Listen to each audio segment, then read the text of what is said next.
शाम का समय था। हवाओं में एक अनकही सुकून की लहर थी, जैसे आसमान भी आज किसी बड़े फैसले का साक्षी बनने जा रहा हो। तुमसे तुम तक की कहानी आज एक नए मोड़ पर थी। आर्या, जो अब तक अपनी भावनाओं को शब्दों में बयान नहीं कर पा रहा था, आज अंततः अपने दिल की बात कहने वाला था। उसके चेहरे पर एक गहरी गंभीरता थी, वो गंभीरता जो केवल उन लोगों में होती है जो अपने अंदर की लड़ाई जीत चुके हों।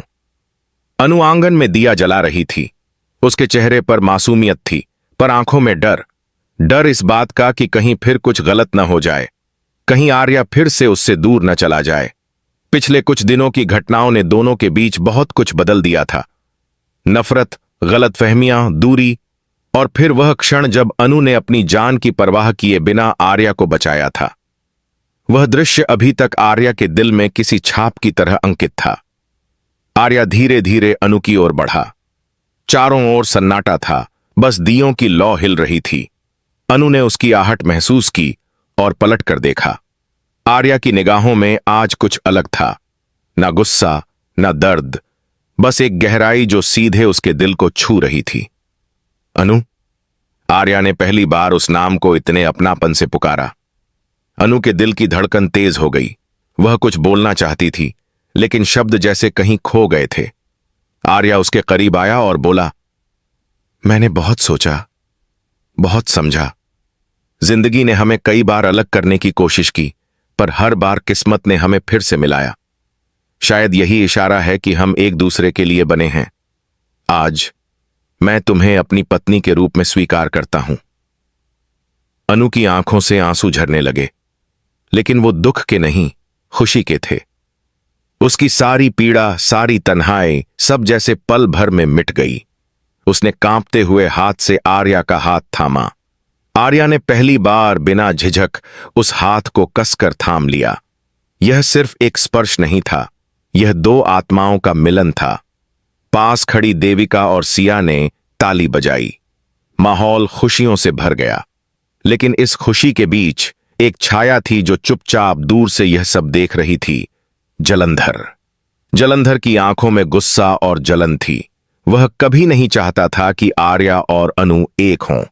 उसकी योजनाएं एक एक कर टूट रही थीं, और अब यह रिश्ता उसकी हार की सबसे बड़ी निशानी था। वह मुट्ठी भींचते हुए बोला, अगर आर्या ने अनु को अपनी पत्नी मान ही लिया है, तो अब मैं इस रिश्ते को तोड़कर रख दूंगा। इस बार खेल बड़ा होगा, बहुत बड़ा। दूसरी ओर हवेली में उत्सव का माहौल था। आर्या और अनु के रिश्ते की घोषणा के बाद सबने मिलकर पूजा रखी। आर्या ने अनु के माथे पर सिंदूर लगाया। वह क्षण जैसे समय थम गया हो। अनु ने आंखें बंद कीं और मन ही मन भगवान से धन्यवाद किया। लेकिन उसे नहीं पता था कि उसकी इस खुशी पर अब एक नई आफत आने वाली है। रात होते ही जलंधर ने अपने आदमियों को बुलाया। उसने नक्शे पर हवेली की तस्वीरें रखीं और बोला, अब आर्या के घर में ही आग लगानी होगी, पर वो आग ऐसी होगी जो बाहर नहीं दिखेगी। मैं उनकी खुशियों को अंदर से जला दूंगा। इस साजिश की भनक किसी को नहीं थी। अनु अपने कमरे में आर्या के साथ बैठी थी। आर्या ने पहली बार बिना किसी डर या झिझक के अनु से अपने भविष्य की बातें कीं, बच्चों के नाम तक सोच डाले। अनु मुस्कुरा रही थी। उसकी मुस्कान में सुकून था, जैसे अब कोई डर नहीं रहा। लेकिन दूर अंधेरे में छिपा जलंधर अपनी अगली चाल चलने की तैयारी कर रहा था। रात का दूसरा पहर था। हवेली के चारों ओर सन्नाटा फैला था। पेड़ों की शाखाएं हिल रही थीं, जैसे आने वाले तूफान का संकेत दे रही हों। जलंधर अपने ठिकाने पर बैठा था। सामने कई कैमरों की स्क्रीन थीं। हर स्क्रीन पर हवेली के अलग अलग हिस्सों की लाइव फीड दिख रही थी। उसने मुस्कुराते हुए कहा, अब खेल शुरू होता है। उसने अपने आदमी रणवीर को आदेश दिया, कल सुबह आर्या की कंपनी में फर्जी सिग्नेचर वाली फाइल पहुंच जाएगी। पुलिस खुद उसके दरवाजे पर आएगी, और जब वो अपनी इज्जत बचाने में उलझा रहेगा, मैं अनु के पास पहुंचूंगा, उसे उसकी कमजोरी से हराऊंगा। अगली सुबह सब सामान्य लग रहा था। आर्या और अनु नाश्ते की मेज पर बैठे थे। अनु ने हल्के फुल्के अंदाज में कहा, अब तो सब ठीक लग रहा है ना? आर्या ने मुस्कुराकर कहा, हां, अब कुछ नहीं बचेगा जो हमें अलग कर सके। लेकिन किस्मत फिर वही खेल खेलने वाली थी। थोड़ी देर बाद ही पुलिस हवेली में दाखिल हुई। इंस्पेक्टर ने कहा, मिस्टर आर्या, हमें आपके खिलाफ शिकायत मिली है कि आपने कंपनी के खातों में करोड़ों का फर्जीवाड़ा किया है। आर्या हैरान रह गया। उसने कहा, क्या बकवास है ये? लेकिन सबूतों में उसके ही सिग्नेचर थे। अनु का चेहरा सफेद पड़ गया। जलंधर की चाल काम कर चुकी थी। पूरा शहर गूंज उठा। आर्या शर्मा पर धोखाधड़ी का आरोप। अनु को यकीन नहीं हो रहा था। उसने खुद ऑफिस जाकर सीसीटीवी चेक करवाए, लेकिन फुटेज गायब थे। तभी जलंधर वहां पहुंचा। उसने अनु से कहा, देखा, मैंने कहा था ना, आर्या तुम्हारे लायक नहीं है। अनु ने गुस्से में कहा, तुम सोचते हो मैं तुम्हारी बात मान लूंगी?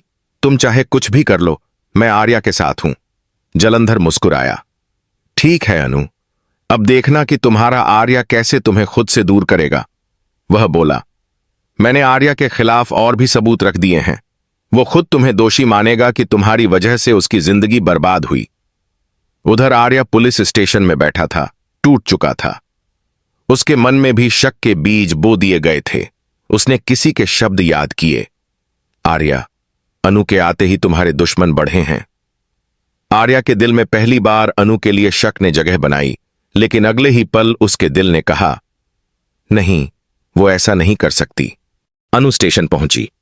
उसने आर्या का हाथ पकड़ा और बोली, मैं सब ठीक कर दूंगी आर्या, बस मुझ पर भरोसा रखना।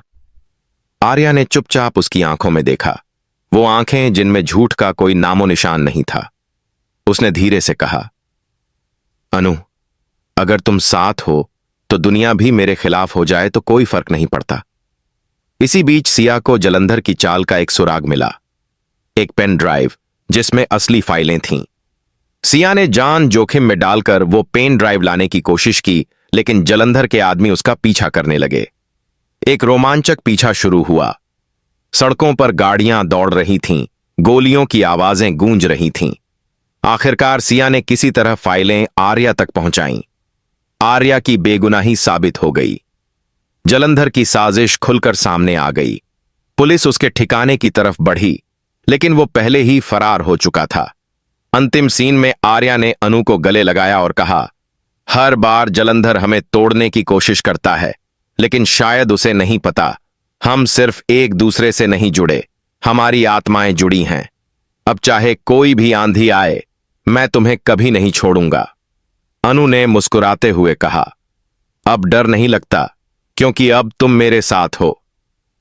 कैमरा धीरे धीरे आसमान की ओर बढ़ता है। पृष्ठभूमि में वही पंक्तियां गूंजती हैं, जब प्यार सच्चा हो तो हर साजिश बेअसर हो जाती है, क्योंकि प्यार कभी हारता नहीं।